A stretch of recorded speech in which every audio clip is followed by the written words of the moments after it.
मिलकर बनता है, वैसे ही कई सारे द्रव के अगर अणुओं को इकट्ठा कर दोगे तो एक बूंद बन जाएगी, है ना? तो इस टाइप से बहुत सारी सिमिलरिटी थी, तो आपको मैंने लिखवा दी थी, वो आपको याद कर लेना है। चलो, तो स्टार्ट करते हैं कि लिक्विड रॉक मॉडल से न्यूक्लियर फ्यूजन कैसे होता है। अब मैं स्टार्ट करता हूँ।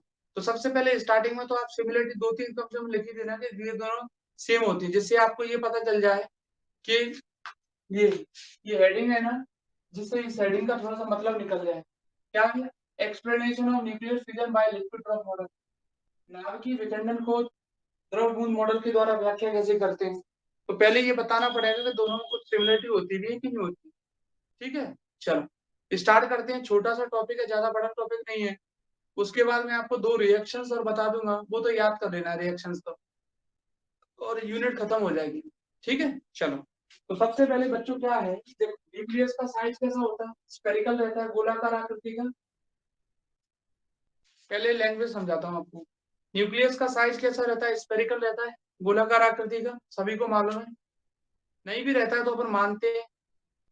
जब भी कैलकुलेशन करना हो, थ्योरी करना हो, तो हमेशा के लिए ये याद कर लो कि न्यूक्लियस का साइज जो है हमें स्फेरिकल मानना पड़ेगा। भाई साइज ही इतना छोटा होता है, 10⁻⁻14 मीटर का साइज होता है। अब उसको क्या करोगे, देख तो पाओगे नहीं कि कैसा है, स्फेरिकल है कैसा है। तो स्फेरिकल ही मान के चलते हैं, क्योंकि कैलकुलेशन इससे थोड़ी आसान रह जाती है। तो न्यूक्लियस का साइज कैसा है, स्फेरिकल है। न्यूक्लियस का जो चार्ज होता है वो कैसा होता है, पॉजिटिव होता है, क्योंकि न्यूट्रॉन उसके अंदर कोई चार्ज नहीं रखते, प्रोटॉन प्रोटॉन चार्ज रखते हैं। तो उसका चार्ज कैसा होता है, आवेश। वो आवेश कैसा रहता है, पॉजिटिव रहता है। आप मुझे एक चीज बताओ, अगर मैं न्यूक्लियस को बाहर से कोई एनर्जी दे दूं, बाहर से कोई एनर्जी दे दूं, तो क्या होगा। एनर्जी कैसे देते हैं, या तो न्यूट्रॉनों की बम्बार्डिंग कर दो, या किसी अदर फॉर्म से, जैसे आपको एनर्जी देना है वैसे एनर्जी दे सकते हो। और एनर्जी ऐसे नहीं है कि बुकों में ऐसे लिख के आओ, लिखा हो, या नोट्सों में ऐसा लिखा हो तो आप भी ऐसे लिख के आओ कि न्यूट्रॉनों की बम्बार्डिंग करके उनको एनर्जी देना है। ऐसा कुछ भी नहीं है। आप तो कुछ भी लिख सकते हो कि हमने न्यूक्लियस को एनर्जी किसी भी रूप से दे दी, जैसे भी देना है। तो न्यूट्रॉनों की बम्बार्डिंग करके या किसी अन्य अन्य रूप से आप उसको एनर्जी देते हो कैसे भी, तो सिंपल सी बात है, उसके अंदर जो प्रेजेंट पार्टिकल्स हैं। अब बार बार नाम नहीं लूंगा कि न्यूक्लियस के अंदर कौन से पार्टिकल हैं, आप समझ जाना पार्टिकल है बस केवल।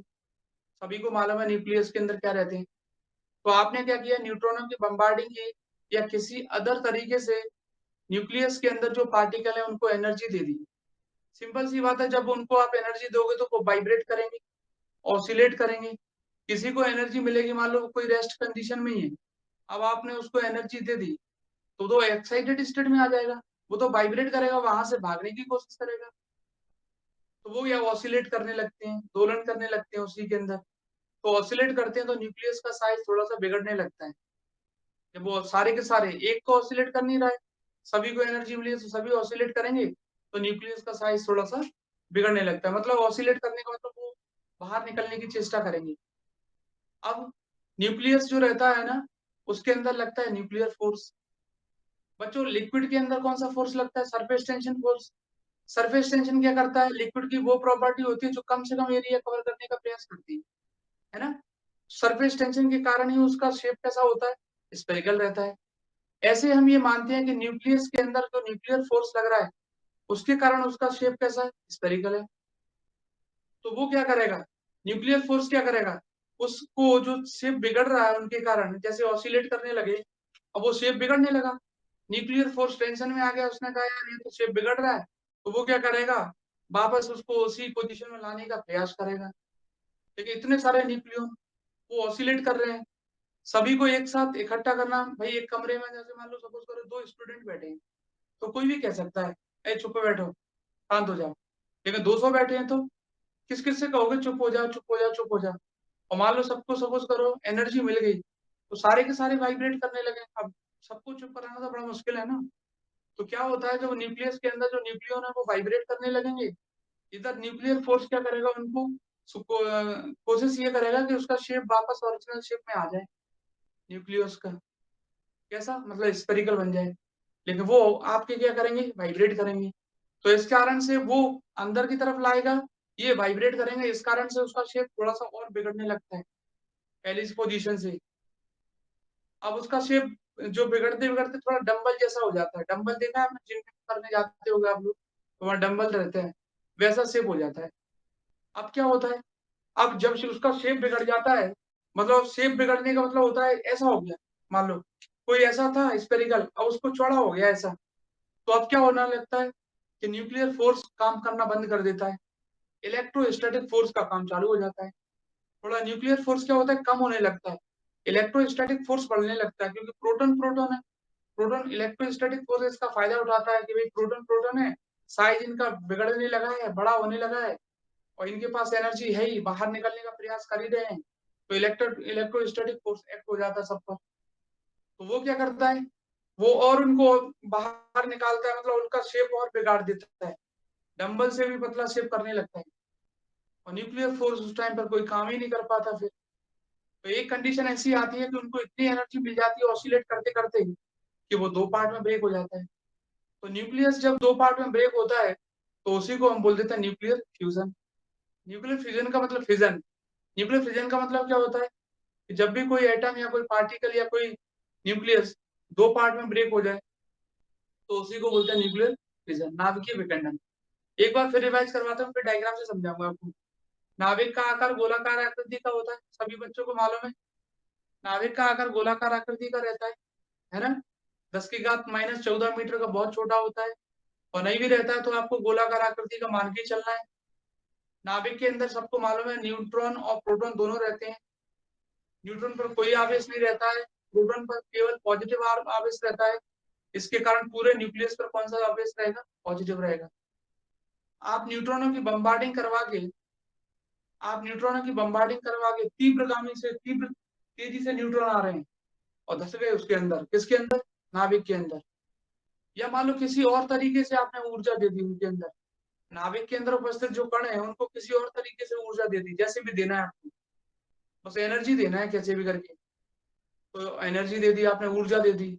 ऊर्जा देने के बाद उसके अंदर नाभिक के अंदर उपस्थित जो कण है वो दोलन करने लगते हैं, दोलन करते हैं तो उनकी आकृति बिगड़ने लगती है। दोलन करेंगे तो उनकी आकृति क्या होगी, बिगड़ने लगती है। मतलब उनका आकार गोलाकार आकृति का नहीं रहता, उससे कुछ और आकृति का हो जाता है। फिर क्या होने लगता है, फिर वो उनकी आकृति बिगड़ने लगती है। नाभिकीय बल ये करता है कि भाई नाभिकीय बल ये काम करता है कि उसको वापस लाने का प्रयास करता है, क्योंकि हमेशा ये माना जाता है कि जैसे पृष्ठ तनाव बल जो होता है ना, वो बूंद के आकार को गोलाकार करता है, कम से कम क्षेत्रफल घेरने की चेष्टा करता है, तो उसकी आकृति को गोलाकार बनाए रखता है। कौन, पृष्ठ तनाव बल। वैसे ये माना जाता है कि नाभिकीय बल जो होता है ना, वो भी नाभिक को गोलाकार आकृति में बनाए रखने का प्रयास करता है हमेशा। नाभिकीय बल शॉर्ट रेंज फोर्स होता है ना, वो उतने ही एरिया में लगता है, तो उसके कारण ही उसकी आकृति गोलाकार रहती है। लेकिन जब सब सारे के सारे अणु गति करने लगते हैं, सारे के सारे अणु गति करेंगे, तो नाभिकीय बल भी कमजोर पड़ने लगता है। एक हो तो उसको शांत भी कर दे, सारे के सारे अणु दोलन करने लगे, उसके अंदर सारे के सारे पार्टिकल हैं, जो कण हैं, वो पार्टिकल कौन, भाई न्यूट्रॉन और प्रोटॉन यानी न्यूक्लियन, वो सबके साथ दोलन करने लगे, तो नाभिकीय बल ये प्रयास करता है कि ये वापस उसी अवस्था में आ जाए कैसे भी करके, लेकिन वो नहीं आ पाता, क्योंकि जब ये अंदर लाने का प्रयास करता है, वो बाहर की तरफ ऑसिलेट करते हैं। अब एक तो है नहीं कि ऐसे ऐसे करेंगे, ऐसे ऐसे भी कर सकते हैं, कैसे भी करें, वो भी चारों तरफ से लगाता है हालांकि नाभिकीय बल, लेकिन वो सारे चीजों को नहीं रोक सकता एक साथ। तो इस कारण से उसकी आकृति और बिगड़ जाती है, क्योंकि उनको जो ऊर्जा मिली है, वो इतनी ऊर्जा मिली है कि वो उत्तेजित अवस्था में आ गए सारे के सारे, तो उसकी आकृति थोड़ी सी और बिगड़ के डंबल जैसी हो जाती है।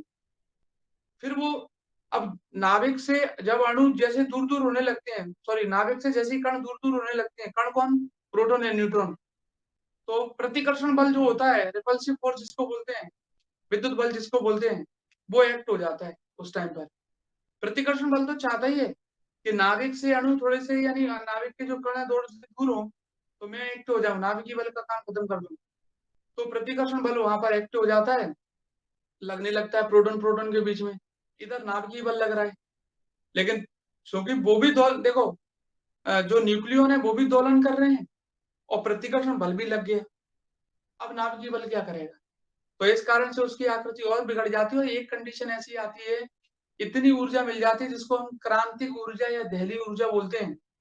उस ऊर्जा पर, उस क्रिटिकल एनर्जी पर दोनों जो एक न्यूक्लियस था वो 2 पार्ट में ब्रेक हो जाता है, बँट जाता है, विखंडित हो जाता है, उसी को हम बोलते हैं नाभिकीय विखंडन। ये देखो, सिंपल थ्योरी है इसकी, कोई ज़्यादा नहीं है। अब आपने क्या किया, इसका न्यूट्रॉनों की बम्बार्डिंग करवा दी या किसी और तरीके से ऊर्जा दे दी। न्यूट्रॉन की बम्बार्डिंग करवा दी या फिर किसी और तरीके से ऊर्जा दे दी। जब ऊर्जा देंगे तो सारे के सारे जितने न्यूक्लियन है इसके अंदर वो क्या करेंगे, दोलन करेंगे, ऑसिलेट करेंगे, दोलन करेंगे, ऑसिलेट करने लगेंगे, दोलन करने लगेंगे, जिससे उसकी आकृति कैसे हो जाएगी। अब कई लोग सोचते हैं ऐसी क्यों ले ली, अरे कोई भी शेप ले लो, आपकी मर्जी है, एक शेप लेना है कोई भी। तो मैंने ऐसा शेप ले लिया, मान लो ऐसे ऑसिलेट कर रहे हैं, कैसे भी कर रहे हो यार, उससे कोई फर्क नहीं पड़ता। तो ये ऑसिलेट करने लगे, दोलन करने लगे, तो उसकी आकृति ऐसी होगी। इधर भी प्लस प्लस लिखा है, इधर भी प्लस लिखा है, उसका कारण क्या है, उसका कारण ये है, इधर भी आपके न्यूक्लियन है, इधर भी न्यूक्लियन है। कहीं आप ये ना सोचो सारे के सारे इधर ही है। तो दोलन करने लगेगा, ऑसिलेट करने लगेगा, जिससे उसका शेप ऐसा हो जाएगा। और न्यूक्लियर फोर्स क्या काम करेगा, इसको वापस लाने का प्रयास करेगा, वापस लाने का प्रयास करेगा। उसके लग रहा है यार शेप बिगड़ रहा है, इसको वापस लेके आओ। ये भी दोलन कर रहे हैं, ये भी ऑसिलेट कर रहे हैं, सारे के सारे। और इलेक्ट्रोस्टैटिक फोर्स लगने लगा, क्योंकि इसका शेप थोड़ा सा बिगड़ गया। तो यहाँ विद्युत बल भी लगने लगा, इलेक्ट्रोस्टैटिक फोर्स भी लगने लगा, रिपल्सिव फोर्स भी लगने लगा। और ये न्यूक्लियस फोर्स क्या करता है, इसको वापस लेके आता है स्फेरिकल शेप में। लेकिन उस टाइम वापस नहीं ला पाता है, क्योंकि इलेक्ट्रोस्टैटिक फोर्स भी यहाँ पे लग रहा है, और साथ में ये ऑसिलेट भी कर रहे हैं सारे के सारे। तो उसका शेप ऐसा हो जाता है, डंबल जैसा हो जाता है, डंबल जैसा। इलेक्ट्रोस्टैटिक फोर्स और एक्ट हो जाता है, मतलब पावरफुल हो जाता है इस टाइम पर, जब उसका शेप और बिगड़ जाता है।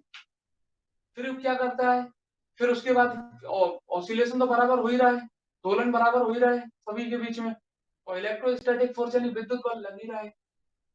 कौन सा फोर्स लग रहा है इलेक्ट्रोस्टैटिक में, रिपल्सिव फोर्स, प्रतिकर्षण बल। तो क्या होगा, उसका शेप और बिगड़ जाएगा। और एक कंडीशन ऐसी आएगी, जब मॉलिक्यूल, जब इसके अंदर जो प्रेजेंट पार्टिकल है उनको एक एनर्जी मिल जाएगी, जिस एनर्जी का नाम क्रिटिकल एनर्जी होता है, उस टाइम पर ये क्या हो जाएंगे, ब्रेक हो जाएंगे, बढ़ जाएंगे। उनकी ऊर्जा इतनी बढ़ जाएगी, ये दोलन करते करते इनकी ऊर्जा इतनी बढ़ जाएगी कि क्रांतिक ऊर्जा वह ऊर्जा होती है जिस पर दोनों परमाणु टूट जाते हैं, बिखर जाते हैं। तो ये मिल जाएगा। तो इस तरीके से आपने देखा कि लिक्विड ड्रॉप मॉडल का यूज करके, लिक्विड ड्रॉप मॉडल का यूज कहाँ हो गया यहाँ, लिक्विड ड्रॉप मॉडल के शेप के बेस पे ही तो बताया गया था कि न्यूक्लियस का शेप कैसा स्फेरिकल रहता है, और न्यूक्लियस के अंदर एक फोर्स लगता है, न्यूक्लियस फोर्स यानी नाभिकीय बल, जो उसको वापस लाता है, उसके शेप को स्फेरिकल बनाता है, जैसे सरफेस टेंशन फोर्स बनाता है, पृष्ठ तनाव बल, उसी के बेस पे तो बताया गया था। तो इस तरीके से ये क्या दो पार्ट में टूट जाता है, इसी प्रोसेस को बोलते हैं न्यूक्लियर फिशन, नाभिकीय विखंडन।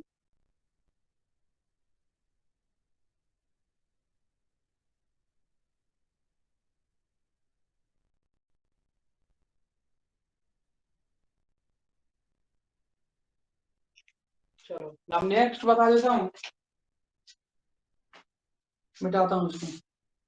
अब इसमें क्या है, अब देखो अगला वाला जो टॉपिक है ना, वो तो यार याद करने वाला है। उसमें क्या है, रिएक्शन है।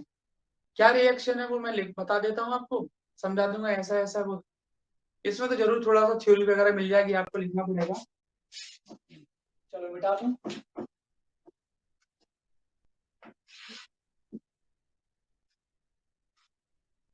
पहले एक हेडिंग बनाता हूँ, थोड़ा सा आपको इसके बारे में बता देता हूँ, हालांकि हो सकता है नोट्सों में मिले ना मिले, उसका मुझे आइडिया नहीं है, लेकिन थोड़ा सा बता देता हूँ उसके बारे में, फिर आपको बताता हूँ।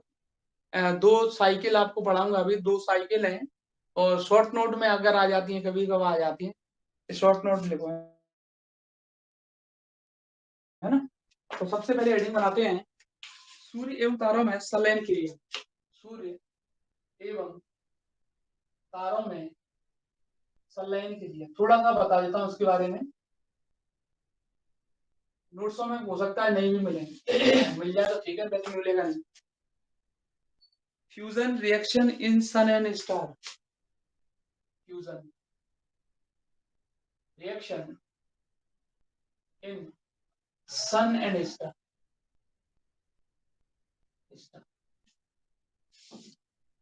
Fusion reaction in sun and star, सूर्य और तारों में संलयन की क्रिया होता भी है। सूर्य और तारों में जो क्रिया होती है वो संलयन की क्रिया होती है और उच्च ताप पर होती है, हाई टेम्परेचर पर फ्यूजन होता है। क्या होता है, जैसे सन जो होता है ना, सन उसके सरफेस का जो टेम्परेचर रहता है वो 6000 केल्विन रहता है। सन जो रहता है ना, सन सूर्य जो रहता है उसके सरफेस का जो टेम्परेचर रहता है वो 6000 केल्विन रहता है, 6000 केल्विन। और उसके सेंटर पर जाओगे उसका टेम्परेचर थोड़ा ज्यादा हो जाता है, 2 × 10⁷ टेम्परेचर का 2 × 10⁷ केल्विन रहता है। किसका? सेंटर का। सन जो होता है ना उसके सेंटर का टेम्परेचर थोड़ा ज्यादा रहता है, 2 × 10⁷। ज्यादा क्या, थोड़ा क्या, बहुत ज्यादा होता है वैसे तो देखा जाए। 2 × 10⁷ केल्विन ये होता है उसके सेंटर का टेम्परेचर। जो सन और स्टार्स रहते हैं, वो याद रखना, सन और स्टार्स जो रहते हैं वो 90% उसके अंदर ऐसे पार्टिकल्स रहते हैं, लाइट पार्टिकल्स, उनसे मिलकर बनता है। सन और स्टार के अंदर 90% जो पार्टिकल रहते हैं वो लाइट पार्टिकल्स रहते हैं, हल्के कण, उनसे मिलकर बनता है। लाइट पार्टिकल जैसे मान लो हाइड्रोजन है, हीलियम है, एक्सेट्रा, इनसे मिलकर बनता है। और सन और स्टार के अंदर ये फ्यूजन रिएक्शंस होती हैं। कैसे रिएक्शंस होती है, जैसे मान लो कई सारे हाइड्रोजन मिलकर एक हीलियम बनाती है, तो ये फ्यूजन हाइड्रोजन, जैसे मान लो 4 हाइड्रोजन मिलकर एक हीलियम बना दिए। कैसे बना दिया अभी मैं बता देता हूँ आपको, रिएक्शन लिख के बताता हूँ। 4 हाइड्रोजन मिलके एक हीलियम बना दिया। तो इस टाइप से कई सारी रिएक्शंस रहती हैं सन के अंदर या स्टार्स के अंदर। तो सूर्य का ताप, पृष्ठ का जो ताप होता है वो 6000 केल्विन रहता है, उसके केंद्र का ताप 2 × 10⁷ केल्विन रहता है। और सूर्य और तारों में हमेशा संलयन की क्रिया रहती है। संलयन का मतलब होता है कई सारी, जैसे मालूम, आपको मालूम है, मैंने बताया अभी, सूर्य और तारों के अंदर बहुत सारे हल्के कण होते हैं, 90% हल्के कण होते हैं। तो वो सब के सब संलयन क्रिया करते हैं, जैसे मान लो हाइड्रोजन मिलकर हीलियम बनाती है। तो ये सारी रिएक्शंस जो रहती है वो सन और स्टार्स के अंदर रहती है। हालांकि जब वो जैसे हाइड्रोजन मिलकर हीलियम बना दिए, तो हाइड्रोजन मिलकर जब हीलियम बनाते हैं तो उस टाइम पर कई सारी मेगा इलेक्ट्रॉन वोल्ट एनर्जी भी रिलीज होती है। कई सारी मेगा इलेक्ट्रॉन वोल्ट एनर्जी भी रिलीज होती है। जैसे 4 हाइड्रोजन मिलकर मान लो एक हीलियम बनाते हैं तो 24.7 mega electron volt energy release होती है। ठीक है, तो इस टाइप से कई सारी रिएक्शंस होती हैं, फ्यूजन रिएक्शंस होती हैं सन और स्टार्स के बीच में। इसी बेस पर आपको 2 टॉपिक पढ़ने हैं, 2 साइकिल्स पढ़नी है, जिसमें एक का नाम है proton proton cycle, proton proton चक्र, और दूसरा है carbon neutron nitrogen cycle, CN cycle बोलते हैं शॉर्ट में, कार्बन नाइट्रोजन चक्र। देखो कौन कौन सी। फर्स्ट वाली है PP cycle, proton proton cycle, और सेकंड है आपकी carbon nitrogen cycle, CN cycle. ये बेस किस पर है? फ्यूजन पर, फ्यूजन रिएक्शंस पर बेस, संलयन क्रिया पर आधारित है। और जब ये रिएक्शंस आप पढ़ोगे तो इसमें आपको देखने को मिलेगा कि लार्ज अमाउंट ऑफ हीट या एनर्जी जो होती है वो रिलीज होती है जब 4 हाइड्रोजन मिलकर एक हीलियम बनाते हैं, है ना। ये तो लार्ज अमाउंट ऑफ हीट या एनर्जी जो होती है वो रिलीज होती है। किस टाइप से, जैसे मान लो सपोज करो, अब देखो हो सकता है नोट्सों में कोई और तरीका मिल जाए 4 हाइड्रोजन मिलकर एक हीलियम बनाने का, मैं अपना तरीका बता रहा हूँ। कोई भी ऐसा नहीं है कि ये वाला तरीका सही नहीं है, ये भी सही है। हो सकता है नोट्सों में अलग हो, यहाँ अलग हो, तो रटना नहीं है, तो आप तो बना देना बस केवल। इसको जरूर थोड़ा सा याद करना पड़ेगा कि ये लंबी छोटी रिएक्शन है, ये तो सिंपल है। PP साइकिल तो ऐसे देखो, इसमें 4 हाइड्रोजन मिलकर एक हीलियम बनाते हैं। तो सबसे पहले जैसे मान लो 1H1 + 1H1 ये मिलेगा, तो बच्चों क्या मिलेगा, 1H1 + 1H1 मिलकर बनेगा 1H2। हाइड्रोजन का आइसोटोप बोलते हैं इसको। 1H1 को प्रोटॉन भी बोल देते हैं, प्रोटॉन प्रोटॉन। 1H1 क्या होता है? प्रोटॉन होता है। 1H1 क्या होता है? प्रोटॉन होता है। तो प्रोटॉन प्रोटॉन साइकिल पढ़ रहे हो ना, प्रोटॉन प्रोटॉन मिलकर एक हीलियम बनाते हैं। तो 1H1 मिलकर क्या बनाते हैं आपके? 1H2 plus. आपको मालूम है कि जब भी आप न्यूक्लियर रिएक्शन पढ़ते हो, जब भी आपने नाम की होती है, केमिस्ट्री वगैरह में पढ़ी होंगी, या फिजिक्स में तो बहुत कम देखने को मिलती है, तो आपने देखा होगा सभी का एटॉमिक जो नंबर होता है, परमाणु क्रमांक, वो सेम रहता है, बैलेंस करवा पड़ता है, सीधा सीधा बोले बैलेंस करवाना पड़ता है। अभी बैलेंस नहीं है, ये देखो 1H1 कितना हो रहा है, 1 और 1 तो 2 हो गया, 1 और 1 2 हो रहा है, तो यहाँ 1H2 मिला है, तो यहाँ लिख देंगे प्लस का 1E0, प्लस का 1E0, इसको मैं ऐसे भी लिख सकता हूँ प्लस का 1 बीटा 0। कोई बता सकता है क्या बोलते हैं इसको, प्लस 1E0 को, बोलो प्लस 1E0 को क्या बोलते हैं? Positron sir. पॉजिट्रॉन। इसको क्या बोलते हैं? पॉजिट्रॉन। तो जब दो हाइड्रोजन मिलकर एक हाइड्रोजन का आइसोटोप्स बनाते हैं, हाइड्रोजन का समस्थानिक बनाते हैं, तो साथ में पॉजिट्रॉन निकलता है और एंटी न्यूट्रिनो निकलता है, न्यू बार एंटी न्यूट्रिनो। ठीक, फिर उसके बाद अपन क्या करें, 1H2 बन गया, 1H2 के साथ एक और हाइड्रोजन को जोड़ दो, तो बच्चों क्या मिल जाएगा? न्यूट्रॉन मतलब क्या एंटी न्यूट्रॉन क्या होगा?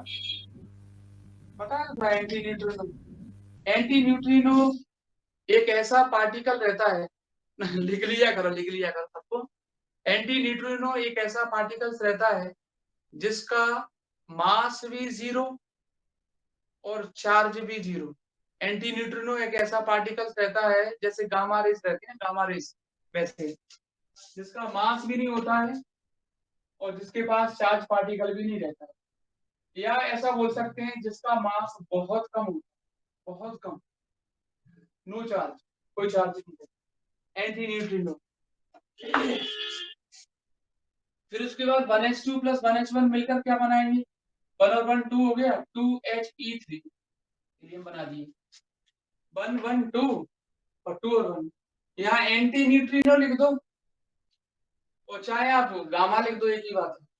कई बुकों में गामा भी लिखा रहता है, कई न्यूट्रिनो लिखा सर रहता हर है। एक रिएक्शन में एंटी न्यूट्रॉन निकलता है क्या सर? बिल्कुल निकलता है, anti neutrino, positron, gamma, alpha, beta, ये सब निकलते हैं, ये सब निकलते हैं। तो यहाँ गामा भी लिख सकते हो आप, गामा पे भी कोई वो नहीं होता चार्ज वगैरह, तो यहाँ गामा भी लिख सकते हो, ये भी लिख सकते हो आप, एंटी न्यूट्रिनो। फिर हीलियम के साथ एक और हाइड्रोजन को जोड़ दो, 1 2 3 4, 4 हो गए, कितना हो जाएगा 1 1, तो यहाँ बनेगा 2He4, हीलियम बना दिए।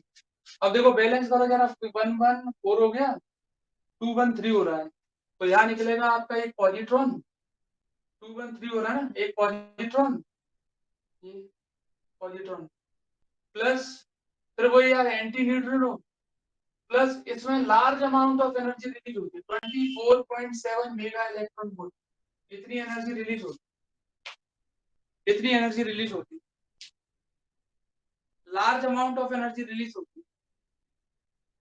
या एंटी न्यूट्रिनो भी लिख सकते हो, गामा भी लिख सकते हो, ऐसे भी लिख दोगे ना तो गलत नहीं होगा, इस टाइप से।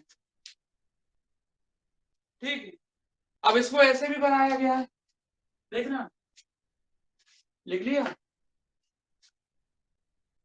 चलो मैं इसको मिटा दूं एक दो लाइन,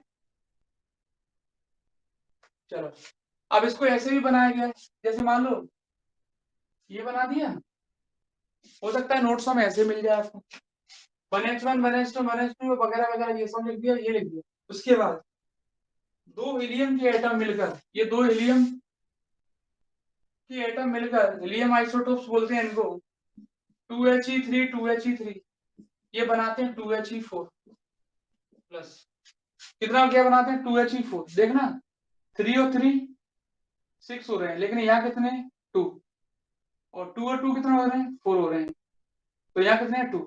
अभी क्या लिखें, तो 2 और 2, अब इसको बैलेंस कराने के लिए क्या करना पड़ेगा, तो ये तो 2He4 लिख दिया, 1H1 प्लस 1H1, दो हीलियम के एटम मिलकर वो दो हीलियम आइसोटोप्स मिलकर एक हीलियम का एटम बनाएंगे, और दो आपके इसको बोलते हैं प्रोटॉन बोल सकते हैं, या फिर हाइड्रोजन के आइसोटोप बोल सकते हैं, वो निकल जाएंगे बाहर, जैसे चाहो वैसे बना दो, उससे कोई फर्क नहीं पड़ता। और यहाँ भी लार्ज अमाउंट ऑफ एनर्जी निकली, मान लो किसी बच्चे को दिक्कत आती है, अरे यार मैं इतनी लंबी चौड़ी तो याद नहीं रख पाऊंगा, इतनी तो मैं नहीं कर पाऊंगा मेहनत, कोई और शॉर्ट ट्रिक हो तो बताओ, तो शॉर्ट ट्रिक ये लो, कुछ नहीं करना है आपको, फिर 1H1 plus 1H1 plus 1H1 plus 1H1। ये लो इकट्ठे ही कर दिया मैंने, हीलियम निकाल दिया। तो आपको मालूम है, मुझे भी मालूम है कि हाइड्रोजन के 4 एटम मिलकर एक हीलियम बनाते हैं। मास देखना है आपको, 1 1 1 1 1 4 हो गया, 1 2 3 4 इधर भी 4 हो रहा है। तो कुछ नहीं करना, प्लस का 2 times plus 1 beta E0 plus neutrino निकल गया। न्यू बार भी लिख सकते हो, न्यू भी लिख सकते हो, न्यूट्रिनो भी निकाल सकते हो, एंटी न्यूट्रिनो भी निकाल सकते हो। या तो कुछ भी लिख दो आप, गामा भी लिख जाओगे तो भी चलेगा, कोई फर्क नहीं पड़ता उससे। जो चार्ज पार्टिकल रहते हैं उनको तरीके से लिखना पड़ता है। तो 2He4 2 ये आ गया, न्यूट्रल आएगा, गामा निकल जाएगा, एक्सेट्रा। तो 4 हाइड्रोजन मिले, 1H1 1H1, ये कितनी एनर्जी रिलीज होती है? 24.7 मेगा इलेक्ट्रॉन वोल्ट, इतनी एनर्जी रिलीज होती है, इतनी। जब 4 हाइड्रोजन मिलकर एक हीलियम का एटम बनाते हैं। अब कई बच्चों को लग रहा होगा, अरे मैं तो हीलियम ही हीलियम चाहता हूँ, मैं तो ये चाहता ही नहीं ये वाला चार्ज पार्टिकल है। तो कोई दिक्कत नहीं है, इसको आपको खत्म करना है। जैसे ये पॉजिट्रॉन है, पॉजिट्रॉन को खत्म करना है तो 2 इलेक्ट्रॉनों को इसके साथ रिकम्बाइन करवा दो, 2 इलेक्ट्रॉनों को इसके साथ रिकम्बाइन करवा दो, 2 मेगा इलेक्ट्रॉन वोल्ट एनर्जी की आवश्यकता और होगी। मतलब आपको 24.7 प्लस 2 यानी 26.7 मेगा इलेक्ट्रॉन वोल्ट एनर्जी मिल जाएगी बाद में। 2 इलेक्ट्रॉनों को रिकम्बाइन कराओगे इसके साथ, कंबाइन कराओगे इसके साथ, तो वो इनको भी खत्म कर देंगे। तो आपके पास केवल हीलियम हीलियम रहेगा। क्या रह जाएगा? हीलियम।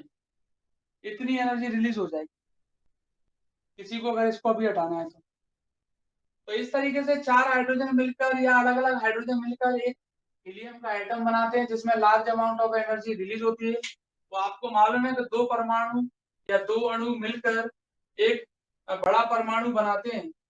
2 अणु या 2 परमाणु मिलकर एक बड़ा परमाणु बनाते हैं, एक बड़ा एटम बनाते हैं। तो उसी प्रोसेस को तो बोलते हैं क्या? फ्यूजन, संलयन। ये है। तो प्रोटॉन प्रोटॉन साइकिल में कुछ नहीं बोलते, नाम ही उसका इसलिए पड़ा है कि प्रोटॉन प्रोटॉन साइकिल का नाम इसलिए पड़ा है कि इसमें प्रोटॉन का यूज करना है। मतलब हाइड्रोजन के आइसोटोप्स यानी 1H1 का यूज करके आपको एक हीलियम का एटम बनाना है। तो हीलियम बड़ा परमाणु होता है, छोटे छोटे परमाणु मिलकर एक हीलियम परमाणु बनाएंगे, एक हीलियम का एटम बनाएंगे, तो उसमें लार्ज अमाउंट ऑफ एनर्जी क्या होगी? रिलीज होगी।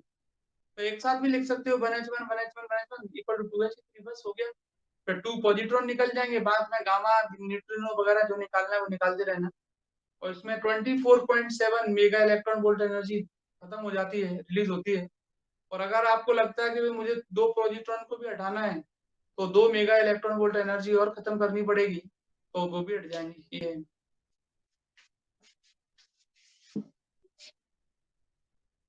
ठीक है। तो ये तो सब याद करने वाली है, इसमें कुछ है नहीं। अगर आता है नंबर तो 2 नंबर में आती है ये केवल, ये वाली और इसके बाद वाली। देखो कार्बन नाइट्रोजन में क्या होता है,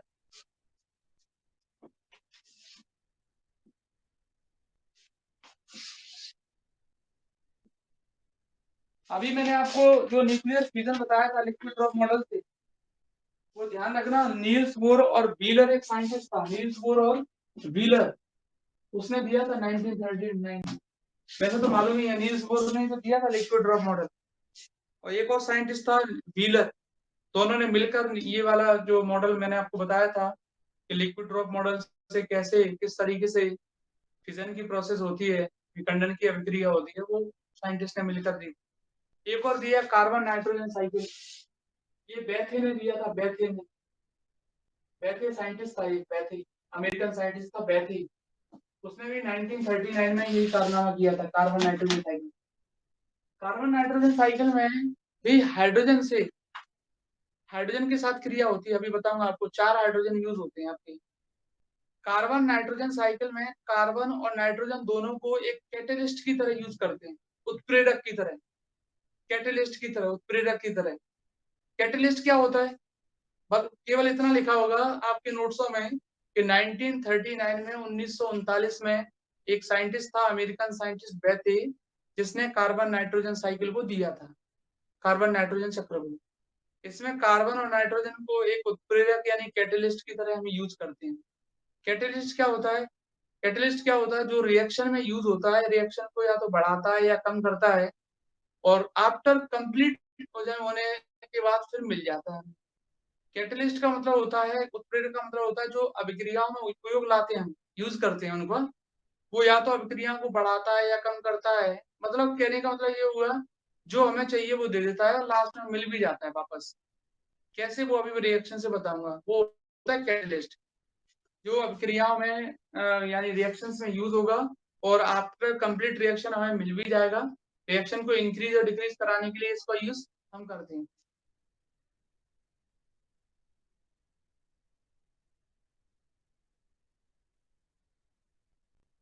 देता हूँ आपको 1H1, फिर आपको समझा देता हूँ।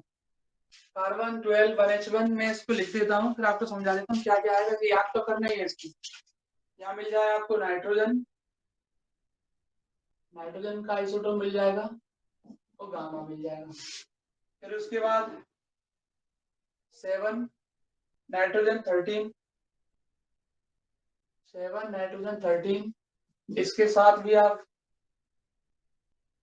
इसको थोड़ा सा मैं बता दूंगा बस आपको, बाकी तो याद तो करना ही है, ये तो लास्ट टॉपिक है इसकी का इसका। फिर उसके बाद है आपका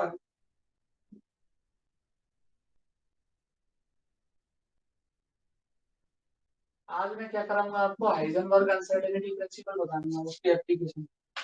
तो जिसको रुकना है वो रुक जाना, और जिसको करना है वो आपके क्या करना, इनको मैं थोड़ा सा बस याद करने का तरीका बता दूंगा, बाकी तो याद तो कर। ये रिएक्शन तो कभी कभार आती है 2 नंबर में।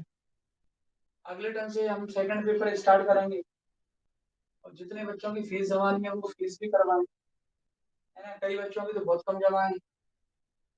थर्ड ईयर है यार, आप लोगों को बार बार बोलना पड़ता है।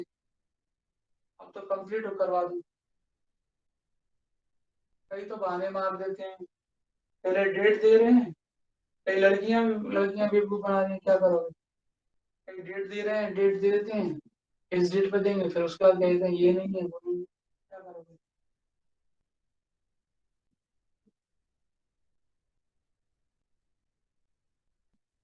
पेपर तो इस बार 100% होंगे। पेपर हुए तो फिर देखना बहुत दिक्कत आएगी आपको। तो ये सारी रिएक्शंस हैं जो आपको याद कर लेनी है। देखो, सबसे पहले हमें क्या करना है, कार्बन नाइट्रोजन है तो कार्बन नाइट्रोजन को कैटेलिस्ट की तरह यूज करेंगे। मतलब रिएक्शंस को ये बढ़ाएगा या कम करता है, जो भी करना है, लेकिन लास्ट में मिल जाएगा आपको कार्बन, है ना। जैसे कार्बन है, कार्बन को हाइड्रोजन के साथ रिएक्ट किया तो आपको क्या मिलेगा, 6 1 7 और 12 1 13। ये नाइट्रोजन का आइसोटोप होता है, मालूम है आपको। ये नाइट्रोजन का आइसोटोप होता है, समझता नहीं। बैलेंस हो गई, बोलो 6 1 और ये 7 13। तो गामा रेज निकल जाएंगे, गामा वामा को कोई चार्ज वगैरह तो होता नहीं है, ये याद है। फिर उसके बाद ये जो नाइट्रोजन का आप आइसोटोप देख रहे हो ना, ये समझता नहीं। ये बच्चों अनस्टेबल रहता है। कैसा रहता है? अनस्टेबल। क्या रहता है? अनस्टेबल। तो ये दो पार्ट में ब्रेक हो जाएगा अनस्टेबल रहेगा तो। एक तो कार्बन कार्बन में 6C13 और एक पॉजिट्रॉन निकल जाएगा इसमें से, प्लस न्यूट्रिनो निकल जाएगा। प्लस क्या निकल जाएगा? न्यूट्रिनो निकल जाएगा। तो 6 1 7 हो गया। और ये रखें, कार्बन का ये वाला जो आइसोटोप्स है ना, ये भी अनस्टेबल रहता है।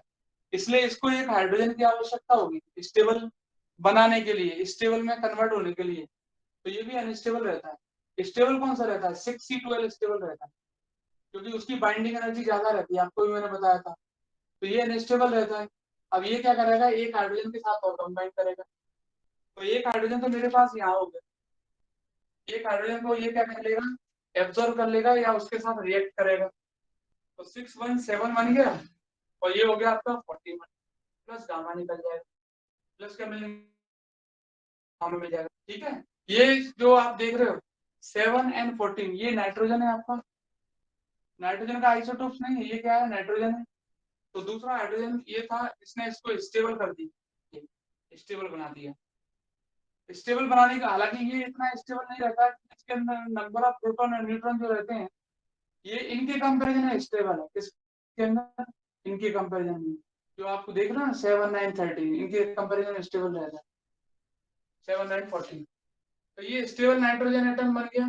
ये भी एक हाइड्रोजन के साथ क्या करेगा, रिएक्शन बनाए करेगा और आपका ऑक्सीजन में कन्वर्ट हो जाएगा, क्योंकि हमें लास्ट में कार्बन ही चाहिए और 4 हाइड्रोजन के साथ रिएक्शन करवानी है आपको, 4 हाइड्रोजन के साथ, और लास्ट में कार्बन भी चाहिए। तो इसने क्या किया, फिर से एक हाइड्रोजन के साथ रिएक्ट किया और रिएक्ट करने के बाद आप देख रहे हो 7 1 8 हो गया, तो आ गया।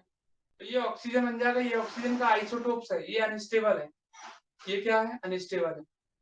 तो फिर क्या करेगा, ये दो पार्ट में ब्रेक हो जाएगा, नाइट्रोजन में और बी पॉजिट्रॉन निकाल देगा, नाइट्रोजन में और पॉजिट्रॉन निकाल देगा।